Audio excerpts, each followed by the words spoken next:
Welcome to the National Association of Specialty Pharmacies May Lunch and Learn program. I am Sheila Arquette, the President and CEO of NASP. We are very pleased to offer this informational program to our members. Lunch and Learn programs are presented on the second Thursday of each month and feature clinical and technical updates, in addition to product and service informational programs that are beneficial for all specialty pharmacy industry stakeholders. First and foremost, a very special thank you to Keycentrix. This Lunch and Learn program is brought to you by Keycentrix, and we are extremely grateful for their sponsorship and support. Today, we are incredibly fortunate to have Stan Phelps with us. Stan is the celebrated author of the Goldfish series of books. A little bit about Stan. Stan Phelps walks the walk. He stands out in the sea of sameness by modeling his own DX message, differentiate experience. Differentiation isn't just about what you say, it's about what you do, and more importantly, how and why you do it. Stan leverages his unique collection of 5,000 plus case studies on customer, employee, and brand experience to engage audiences with informative learning-based experiences. He believes purposeful, differentiated experience wins the hearts of employees and customers, and differentiation ultimately boosts loyalty, retention, referrals, and results. Stan, welcome. Muted.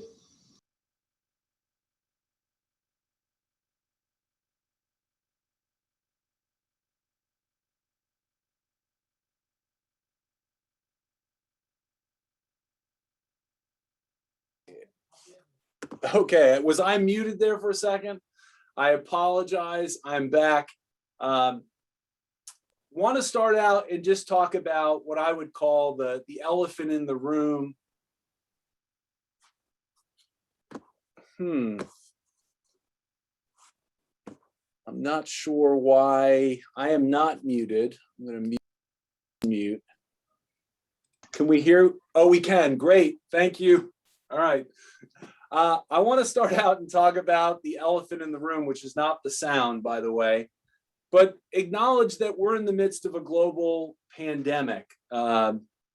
So here's the thing, really quickly for like 15 seconds, I want you to reflect on the last 14, 15 months. Is there been a silver lining? Or you can think about it, is there a bird cage lining, something that's negative that's come out of the last 15 months? I'm going to give you 15 seconds just to dwell on that for a second.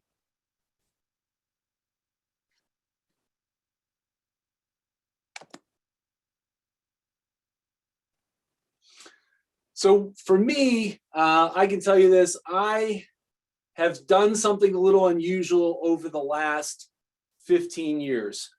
I go to events all around the world, and I typically do not shake people's hands. Instead of what I do is I actually do a fist bump. And Emily from Keycentrix knows this. And the reason why I do a fist bump is because I have a medical condition. I have rheumatoid arthritis, and I find that if I shake a ton of hands, that over the course of time, someone's just going to give me that death grip, and it's really going to set me back. So I fist bump instead. It made me different. So my silver lining is now fist bumps have become kind of the main thing. And we don't have me to thank for that. The fist bump was actually created just over 50 years ago by this guy right here, another Stan the Man Musial. And the reason why I tell you this story, I have rheumatoid arthritis, which, by the way, I have under control. I ran a marathon a couple years ago. I play golf now. There's nothing I can't do. But a lot of that is due into the part that I found a great medication. I have a company, a specialty pharmacist, Encompass RX, that takes care of me. And so I just want to let you know, this is kind of close to home as I talk to everyone today. Let's talk about this concept of what we call a pink goldfish. There's 10 different colors in the Goldfish series. This one is all about differentiation and standing out in the marketplace. And instead of going right in and tell you why pink and why a goldfish, let me give you an example. And we're going to go to the category over-the-counter medicine, cough syrup, right? Now I want you to think about cough syrup for a second. What's the major flaw or struggle or weakness of cough syrup? It's the taste, right? It tastes horrible, right? Nobody's ever drank something in their life and said, oh, this tastes so good. It tastes like cough syrup, right? That's never been echoed. So what do most companies do is they try to compete and maybe try to fix that flaw, is maybe they come up with flavors of cough syrup. Maybe they say ours doesn't taste as bad as the competition. But there's one cough syrup company that decided not to hide that flaw and actually lean into it. And it comes from Canada. It's a cough syrup called Buckley's. Now, if I saw everyone's face here, if anyone has ever tried Buckley's before, I can tell you the wince would be uncontrollable. It tastes awful, right? Comes from Canada. It's been around for over 100 years. Horrible. Instead of trying to fix that flaw, Buckley's decided to embrace that imperfection and actually double down on it. And so a number of years ago, they launched a marketing campaign where, get this, they compared Buckley's to sweaty gym socks, to trash bag leakage. And I love this. They actually, I'm not sure what this is, they compared it to public restroom puddle. And I'm going to have to play this so you can just see the reaction of this guy as he tastes this.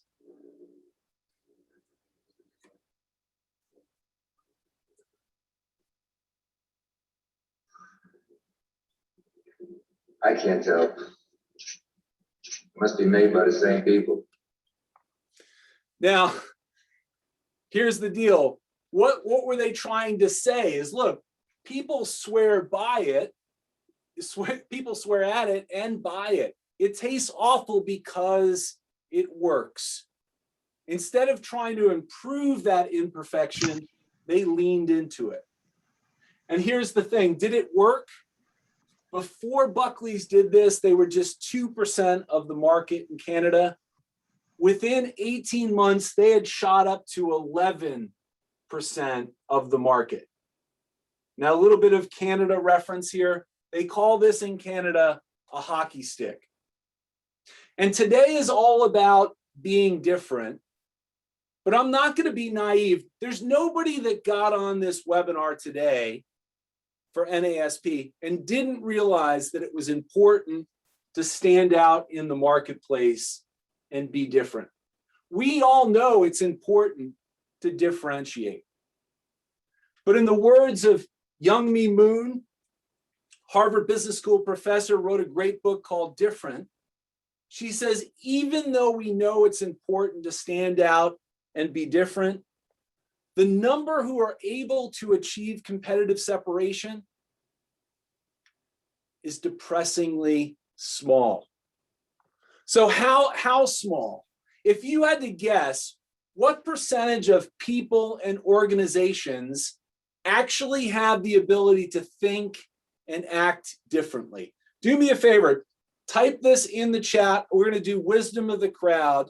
Do you think it's a high percentage or a low percentage? What percentage of people actually have the ability to think and act differently? Rena says 2 to 5%. All right, Juliana's going to back that up. I love that. How many people have the ability to be different? 10, Terry Ann's on the high side, 10 to 12. I'm seeing a bunch of 1%ers there. Well, this is what research shows us, that only 3% of people and organizations have the ability to think differently and then be able to act differently. So that begs the question, where are the other 97% that are unable to differentiate? Well, I would tell you, I think they're right here. They're stuck in a box and they're constrained by their industry norms. Now, norm is short for normal, right? Moral norms, social norms, industry norms, environmental norms, legal norms. What the 3%ers are able to do is to be able to break out of this box and actually expand it and make it bigger. And so I'm going to share a couple of these boxes here in a second, but really show how you can actually expand your thinking to really stand out. Now, it's a business book, so by law, I think you have to have a 2x2 matrix. But let me break down our matrix. So here at the top, you have what makes you weird, unique, and different. And then at the bottom is what makes you quote unquote normal. And that's the y-axis. On the horizontal x-axis, here's the thing. You can either lean in, right, and do more, or you can purposely push back and do less. So we've got 4 boxes here. I'm going to ask you a bunch of questions because we're going to break down these 4 boxes. There's an animal associated with all 4 of these boxes. And we're going to start here in the top left in the first box. This is the idea of purposely doing less of what makes you weird, unique, or different. And we call this the cow or the conform quadrant. Now type this in the chat. Are cows unique? Yes or no? Let's see what people think here. No. I'm getting a lot of no's, okay. Terry Ann says yes. Janice says absolutely. She seems to have certainty there. So I'm still a lot of yes. Oh, Karen is on it. Karen has nailed it. She says they are unique because of their spots. Their spots are like our fingerprints, right? No 2 cows are alike. But here's the thing. Do cows know that they're unique? And I would say they are clueless that they're unique. In fact, one cow could walk here, and what would the rest of the cows do? Literally follow right behind it and create a cow path. So this is what we call the conform quadrant. This is not doing anything different. This is not embracing. The second quadrant is the opposite. This is the idea of doing more of what makes you weird, unique, and different, right? And we call this the peacock or the strut quadrant. Now here's the thing. Are peacocks unique? Type this in the chat. Do you think peacocks are unique? Let's see. Are they unique? Oh, I'm getting, Sheila's got yes, yes, right? Absolutely, they're unique. And what makes them unique, just like a cow, is that their feathers and the pattern of their feathers, no 2 peacocks are alike, but what's the difference, right?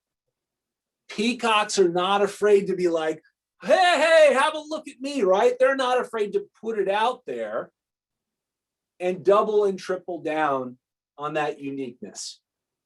Okay, third quadrant, the idea of doing more, right? This is where 97% are. They focus on doing more of what is considered normal. And we do an awful thing in business, and I'm guilty of this. We start to look at whoever the leader is, and we start to benchmark the things that make them the leader. And whether we want to admit it or not, we start to emulate a lot of those things. So here's the thing. We call this the zebra or the match quadrant. Now here's the deal. Zebras are exactly like peacocks and cows. No 2 striping patterns of a zebra are alike, right? But here's the thing. Has anyone ever been able to tell one zebra from another zebra? Right? It's almost impossible. By the way, little trivia, are zebras black with white stripes, or are they white with black stripes? Let's see who watches Nat Geo or Discovery. They are black with white stripes. And what's interesting, even if you added more stripes on, it would be hard to stand out and be different. In fact, zebras will huddle in groups of 4 to 5 as a prey defense. Because when a lion sees 4 or 5 zebras together, they don't see 4 or 5 zebras. They see one really big zebra and they won't attack. The last quadrant, the fourth quadrant, is the idea of purposely doing less of what everyone else considers as normal. And we call this the polar bear or the subtract quadrant. Now, last question as it relates to the animals. Let's see who gets this right. What color are polar bears? This should be easy for everyone. What color are polar bears? All right, Alicia says white. I'm seeing white, white, white. Oh, Anne watches her Nat Geo and Discovery. Polar bears are black, right? And the reason why we see them as white is that their fur is hollow. So when the light passes through that hollow fur, literally each color within the spectrum gets removed. And what we see back to our eyes is the absence of color, which is why we see them as white. If anyone has small kids and you've seen them put all the different colors of paint together, you get black. Well, this is the opposite. You get white, right? So this is the idea. Polar bears are interesting animals. They're not afraid to leave the herd and live a solitary life, right? All polar bears are left-handed. And get this, they're the only animal on Earth that actively hunts human beings. Yet they don't get their own week on the Discovery Channel. I don't know. So who do you want to emulate if you want to stand out and be different? Well, we said you don't want to stick here where 97% are. I would argue that you don't want to be like a cow because they're oblivious. Where you want to stay is in this peacock and polar bear zone, what we call the flaunting zone. And it's based on the simple idea that your flaws are actually the things that make you awesome. The things that make you inherently different, unique, weird, or the things that you purposely do maybe less of as a flaw are the things that make you awesome. Or as we say in the book, they're the things that make you flawsome, right? And I tell you, if you don't believe me, if you don't believe Stan Phelps, that's fine. Just consult maybe one of the greatest philosophers of our time. And of course, I'm talking about who?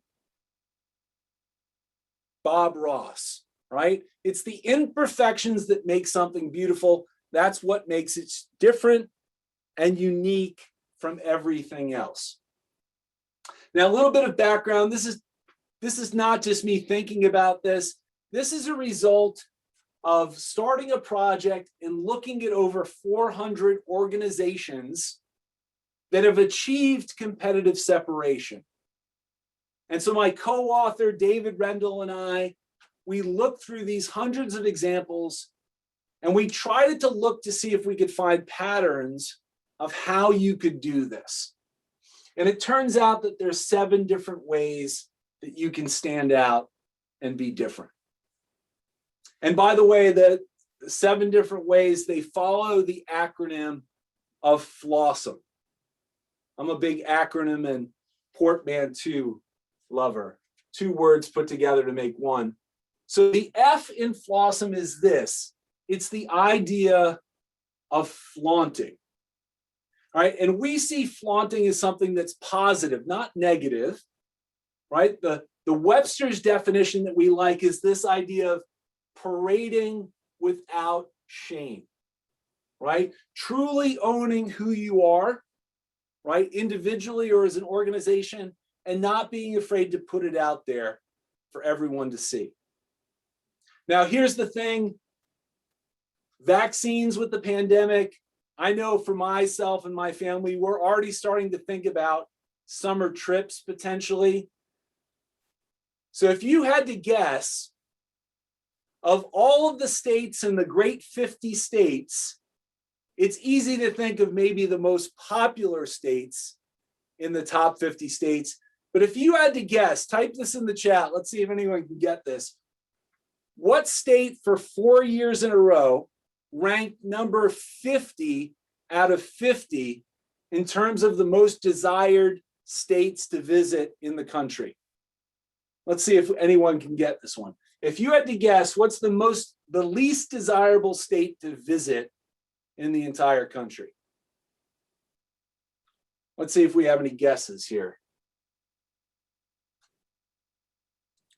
The least desirable. So what came in as number 50? All right, North Dakota's coming in a couple times. Idaho, no one's gotten it yet. New Hampshire, no, New Hampshire's got cool stuff. Arkansas, New Mexico. Wow, people usually get this right away. It starts with an N. Oh, Katie's got it. Nebraska, right? So 5 years ago, this is a great example of flaunting. This used to be their tourism slogan. Visit Nebraska, visit nice. Now, I know everyone here right now is like, oh, I definitely want to go after hearing that. Well, a few years ago, they had a new executive director come in for Nebraska tourism, and they decided, hey, look, we've got to switch this up. 4 years in a row is number 50 out of 50. And they decided to change their slogan. And they went with this. Nebraska, honestly, it's not for everyone, right? Right? They embrace the fact that they're not for everyone. They're not everyone's cup of tea. And people, this went viral when it came out. People went crazy when they heard this. In fact, Stephen Colbert dedicated his entire monologue one night to the state of Nebraska. And at one point he said this, he said, hey, Nebraska, are you okay? Seriously? And I love the Nebraska tourism folks because they immediately tweeted Stephen and they said, Stephen, we are not okay because that's Oklahoma. Okay. But here's the thing. Because they were honest of who they were, it gave them permission.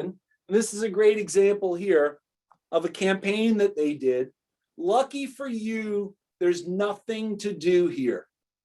And one of the cool things that they do in Nebraska is that they take these livestock feed tanks and they float them down these lazy rivers.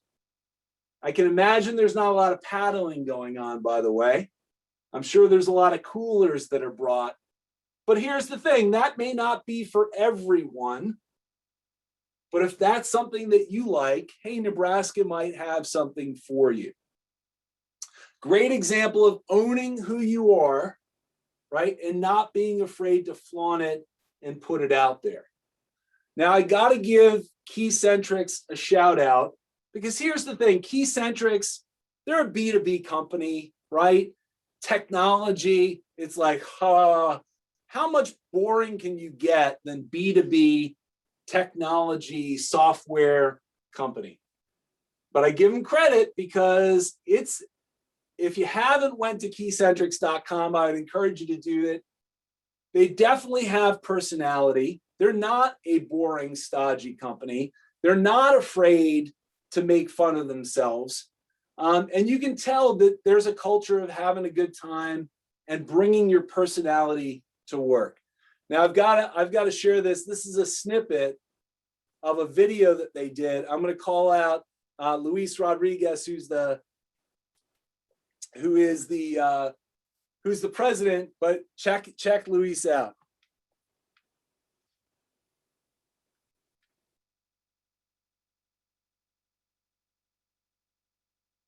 What do? Well, we don't sell drugs. We help other people sell drugs.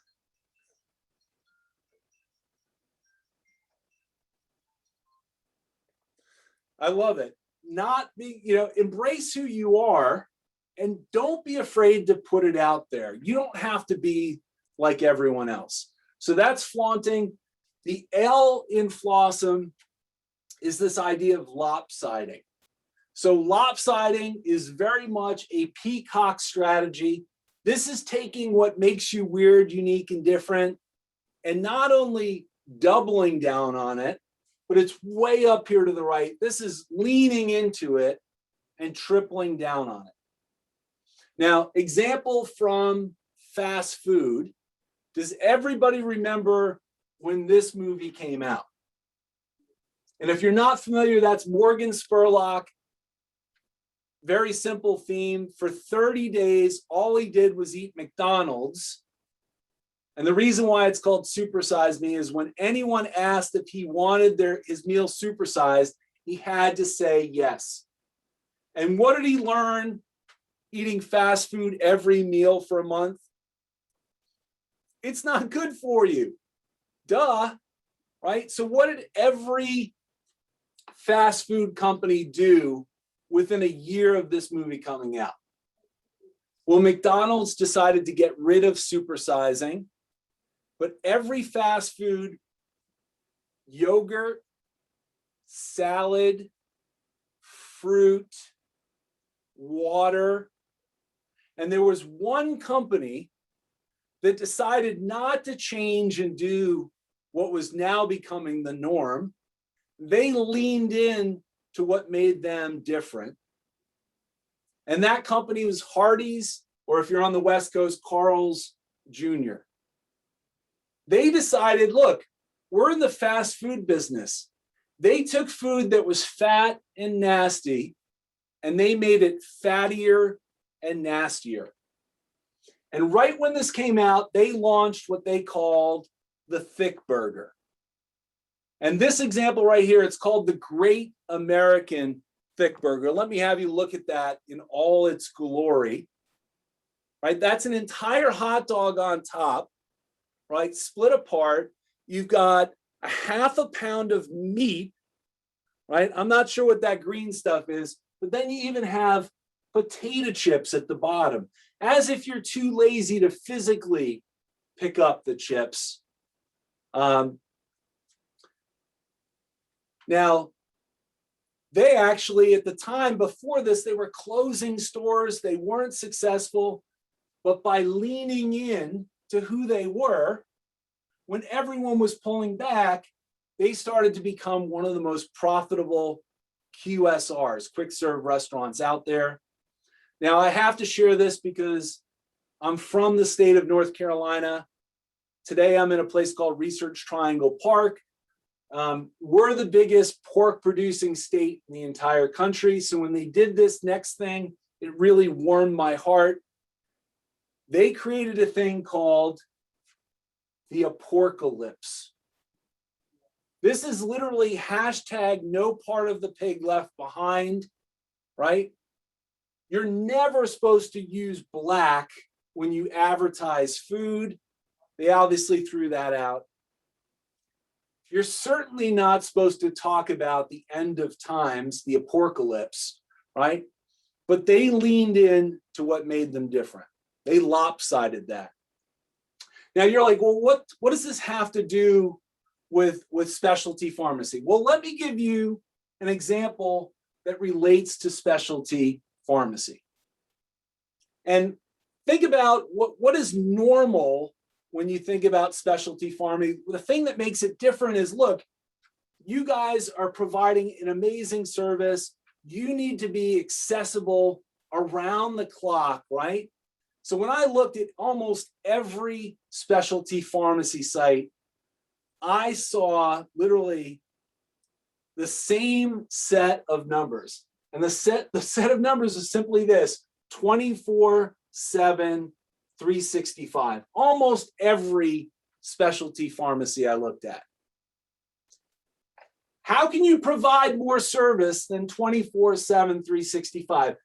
Maybe you could do 24/7, 366, and then you've got leap year covered, right? But so here's the thing. How do you differentiate? How do you lopside service when it's always there? And so I had a chance to catch up with Adam Haight of Schrafft's 2.0, fertility specialist, right? They've realized that, look, that 24/7, 365, not all of that time is equal, right? The most important time after you've had that consultation and you're getting that first box of all of the medications that you need for your first cycle, that is a critical time. So what they've decided to do, and I love this, they decided to go all in and lopside their effort on that critical moment of opening the box, right? In fact, they have a whole program called Open the Box. And how it works is they make an appointment. They know when the box arrives. They literally go through the entire box with the couple, sorting out all of the medications, answering all of the questions at that key moment. Brilliant way of thinking about doubling and tripling down at a key moment and lopsiding that moment. So we've done flaunting, we've done lopsiding. This may be my favorite. It's the A in the Flossom. It's called antagonizing. Now, here's the thing. If you try to be for everyone in business, who are you for? You're for no one. So we spend a lot of time to think about who is our target? Who do we really want to serve, right? And here's the thing, antagonizing is interesting because you can do antagonizing on both sides of the matrix by doing a little more of what makes you weird, unique, and different, and also by doing less of what everyone else does as normal. So great example of this is from the movies. There is a movie theater that started in Austin, Texas. It's a place called the Alamo Drafthouse. I'm curious, type this in the chat. Have you ever been to an Alamo Drafthouse? Let's see if anyone has been to an Alamo. Now there's 50 of them around the country, half of which are in the state of Texas. That's where they were founded. Juliana's like, yes, I love them. But yeah, because of COVID right now, they're reorganizing. Here's the deal. We have one here in North Carolina. Entertainment Weekly said the best movie theater in all of America, right? Great food when you go, great beer and drink selection while you're there. They take the movie-going experience extremely seriously. They love movies, and you can feel it. But they have one rule, right? Which is a big rule for them, that once you walk into the auditorium, it is a strict no talking and no texting zone. And here's the thing, they don't even warn you. If you violate this rule, they toss you from the theater. No questions asked, right? Just toss you. Well, a number of years ago, they had a customer who was talking and texting. She got tossed, and she left a very angry voicemail message, right?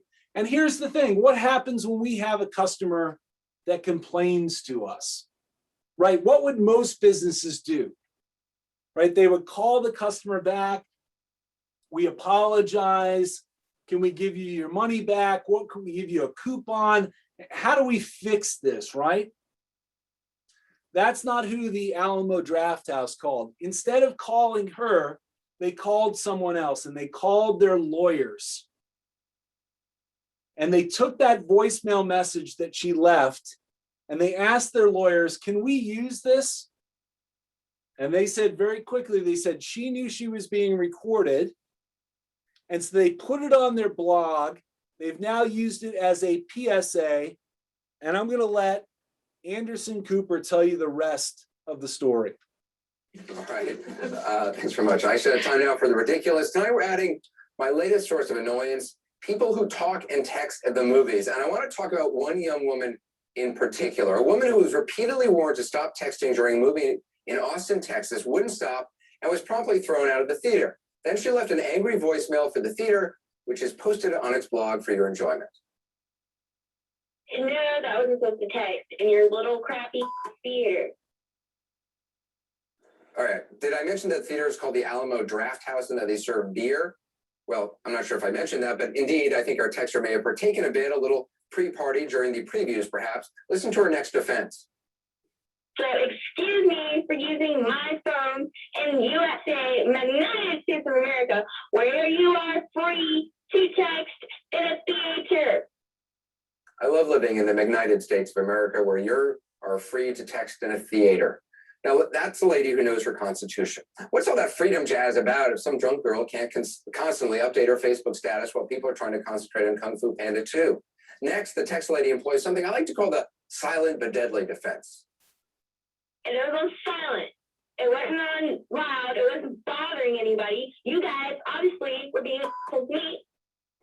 I'm sorry, drunk girl, but texting in a dark movie theater is like lighting a road flare.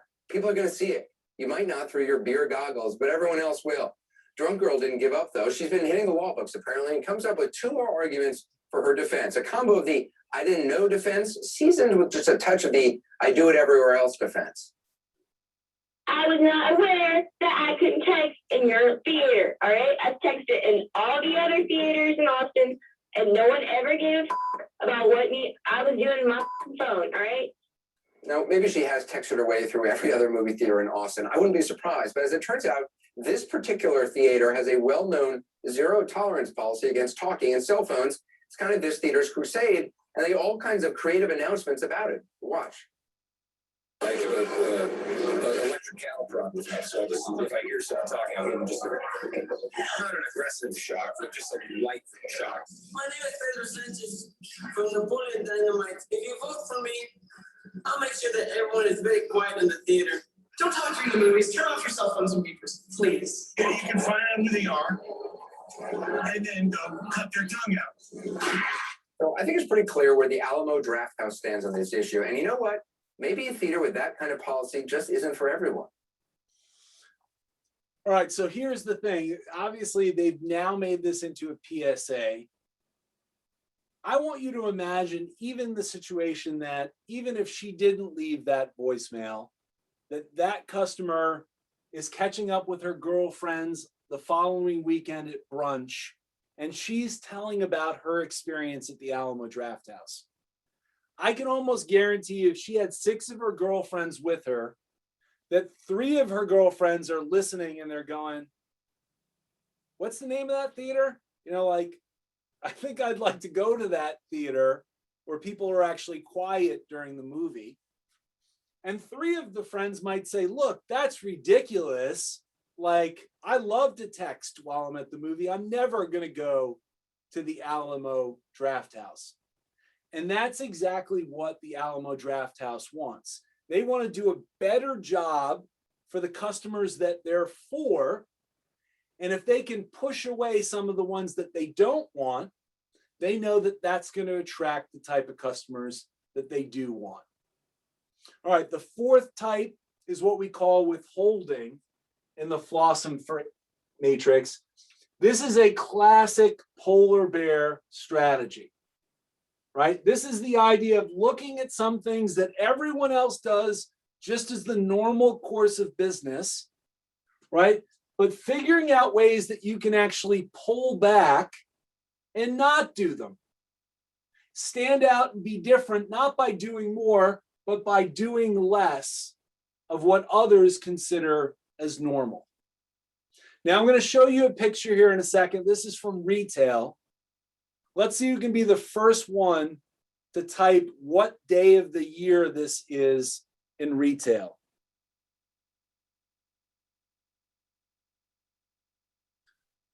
Yeah, all right. Terry Ann was on it first, right? That is classic. That must be some type of doorbuster promotion, right? Now, here's the thing. If you're in retail, the reason why this day is called Black Friday is that for 10 and a half months, you've been in the red, right? This is the most important day. It kicks off the holiday season. So how do you compete against everyone else when this is going on? And you're a retailer, right? Well, maybe we open earlier, right? Instead of just being open on Friday, maybe we're going to open Thursday night instead. Oh, and by the way, we're going to have better doorbuster deals, and we're going to have big sales that are part of it. Well, there's one company 5 years ago who decided we're not going to play that game. And that company was REI. And this was pretty bold. They decided to close all 150 of their stores on Black Friday. They said for our members and for our families of our employees, they should be with each other. They should be outside enjoying the outdoors, not jockeying in the aisles, right? And standing in line. And they've actually went further on this. Not only have they continued not to do Black Friday, they've now made a movement out of it called the Opt Outside movement. They've doubled and tripled down on it. And as a result, not only did they get a ton of PR and media value as opposed to it, their memberships went up and their sales went up, not by doing more, but by strategically doing less. What are some things that you do as a normal course of business that you never question, right? But you don't know if they're actually necessary. So a little bit of rewind here. We've talked about the FLAW of the Flossom matrix. And so for swerving and opposing, I'm actually going to mix it up. I'm not going to tell you what swerving and opposing is. In fact, I'm going to flaunt the fact that I'm withholding, not telling you what swerving and opposing is. And I hope for some of you it actually makes you mad, maybe pisses you off a little bit, right? Because that's antagonizing. All right, let's tackle the last one. The last one here is micro weirding, right?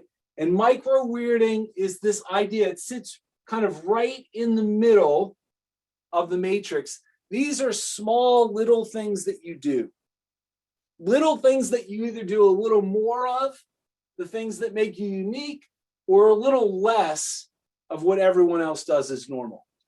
So a lot of the time it's going to come down to the experience that you provide and how you can create little moments within that experience that makes you stand out and be different. So I'm going to give you an example from the hotel industry. We're going to talk about the Magic Castle Hotel. So if you've never heard of the Magic Castle Hotel, it's in California, in Southern California. And they do a couple little things that are different in terms of doing more as well as doing less, right? And one of the things they do less of is that the Magic Castle, there's no mini bars in your room, right? If you want a soda or a candy bar, and I love this, you simply go down to the front desk and they literally will give it to you for free, right? People appreciate that. Another thing that they do is they have a pool, just like every other hotel in Southern California has, but their pool is just a little bit different.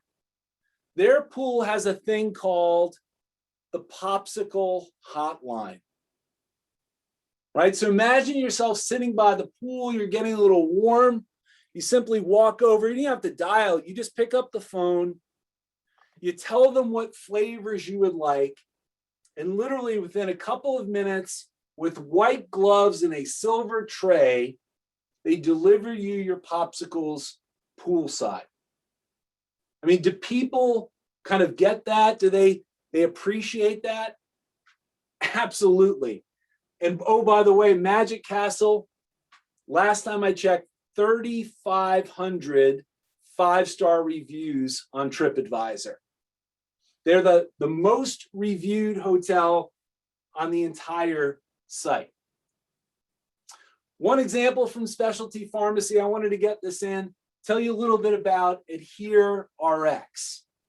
So I had a chance to catch up with Paul Shelton, and I was talking to Paul a little bit of the different things that Adhere does, right? And a couple of things that they did really stood out. One is that they go through the effort with either Amazon PillPack or there's another vendor where everything is literally stripped out to make it easier for the patients to be able to adhere to the medicine.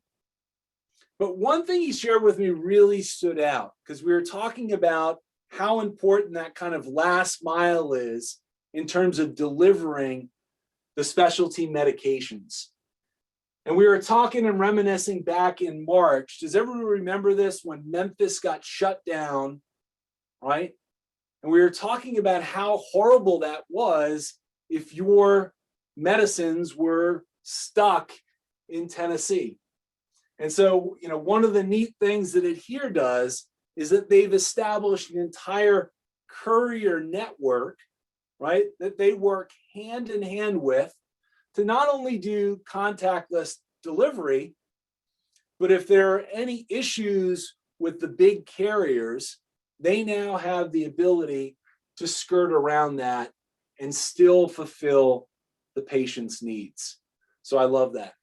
All right, it is 1:49. We're going to do this. We're going to open it up for about 5 minutes for what I call Q and C.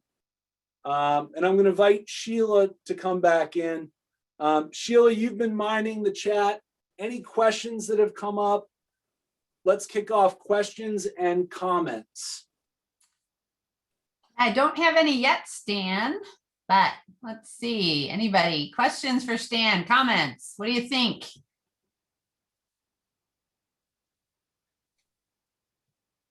Excellent presentation.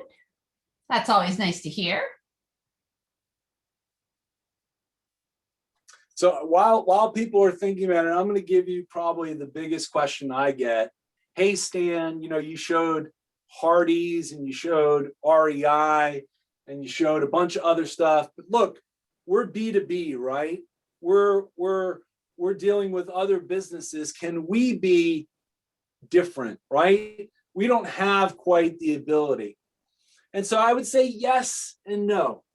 Certainly you might have more challenges if you're B2B, but I would also tell you that I think that there's a greater opportunity because there's very little differentiation.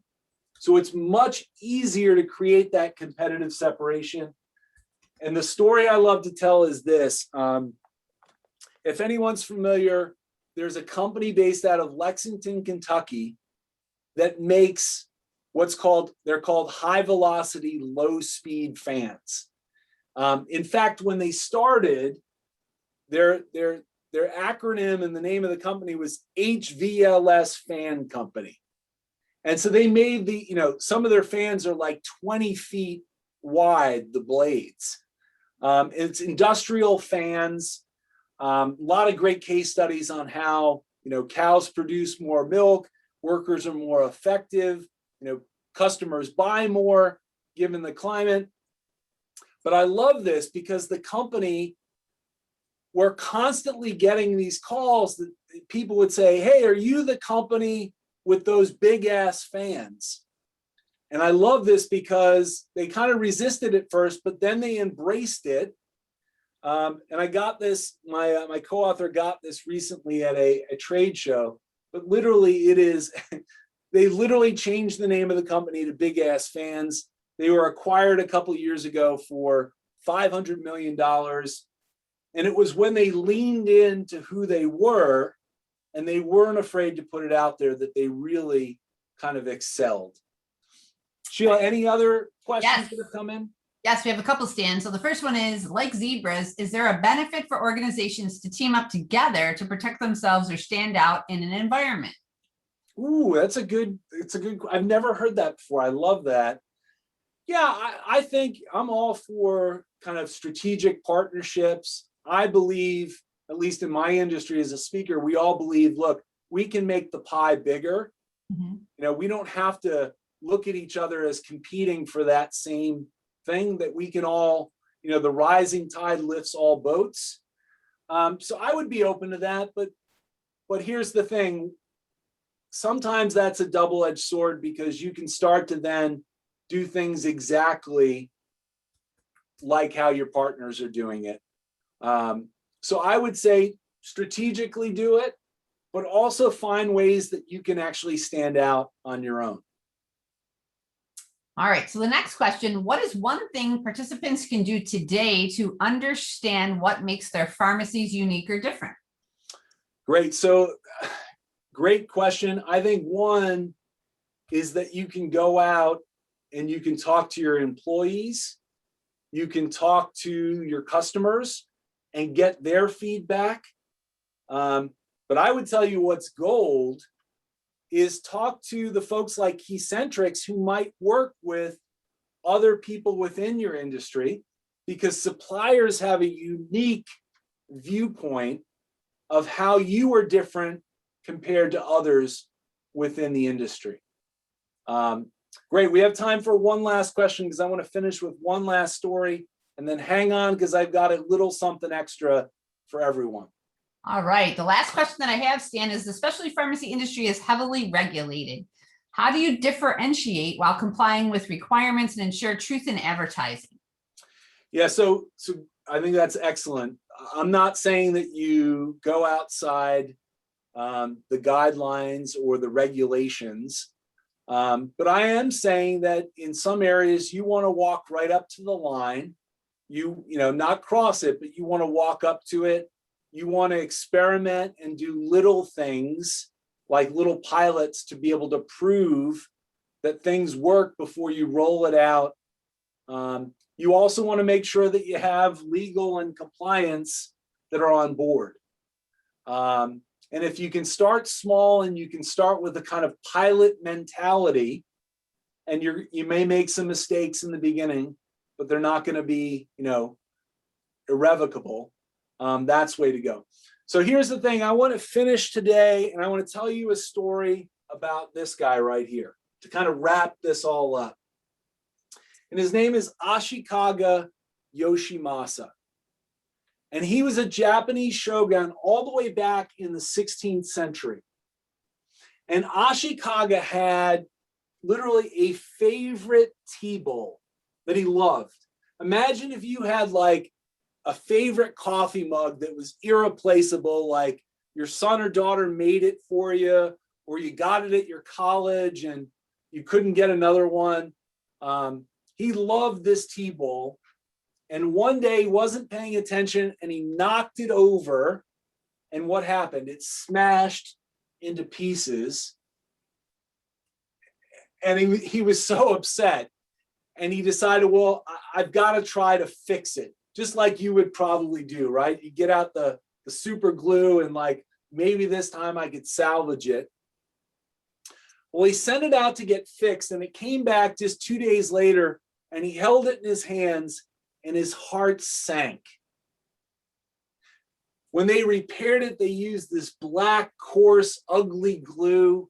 They used metal staples to hold it together. And that wasn't good enough for Ashikaga. So he called his best craftsmen in the Osaka region. He brought them all in and he gave them the ball and he said, you have to fix this. And the craftsmen took the challenge. They went away and they meticulously took it back apart. They cleaned it. And then using lacquer and gold, they put it back together. Now it took about 2 weeks. When they came back to Ashikaga and they gave him the bowl and he looked at the golden, he looked at the golden seams that they had used for kintsugi, his heart leapt, right? That bowl was now better than when it was absolutely new. And it's now become an art form in Japan called kintsugi, which means golden joinery. And it became so popular at this time that collectors would take perfectly good pieces of pottery and smash them so they could apply the technique of kintsugi. Now, here's the thing. It wasn't better because it was flawed, right? If that was the case, it would have been fine the first time when it came back. It was better because of the attention that was paid to the flaws, to not conceal the flaws or the imperfections, but actually to focus on them, to amplify those flaws for everyone to see. So as I leave you today, here's the thing. One, do me a favor, if you want to stay connected, I don't have a newsletter, but you can connect with me on LinkedIn. I write there every day about this idea of creating a differentiated experience. Last parting thing for you. Here's the thing. Don't try to stand out from the crowd. This is a great quote from a guy named Hugh McLeod here in North Carolina. He's got a great cartoon called The Gaping Void. He says this: avoid crowds altogether. So here's the thing. Pink Goldfish today, if you go on Amazon, the ebook is free. So that's my gift to you guys. You don't need a code, right? Go and get the ebook. It's free today. Feel free to share it with anyone on your team if you want. You have until 3 a.m. You have till midnight Pacific time to be able to get it. But thank you so much. I appreciate it. And with that, I'm going to throw it back to you, Sheila. Oh, thanks so much, Stan. What a flawsome presentation. I want to thank you for inspiring, informing, engaging, and entertaining us today. Today's Lunch and Learn was recorded and will be available to NASP members via the NASP member portal. Please join us for our next Lunch and Learn on June 10th at 1 p.m. Eastern Time. The topic will be announced soon. In the meantime, we really want to hear your suggestions about what topics are of interest and helpful to you. Please send your ideas to info@naspnet.org.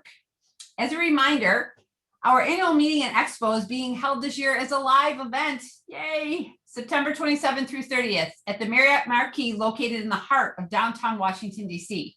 Registration is open and we have many flexible sponsorship and exhibit opportunities. We hope to see you there. Please visit our website, naspnet.org, or contact us for more information.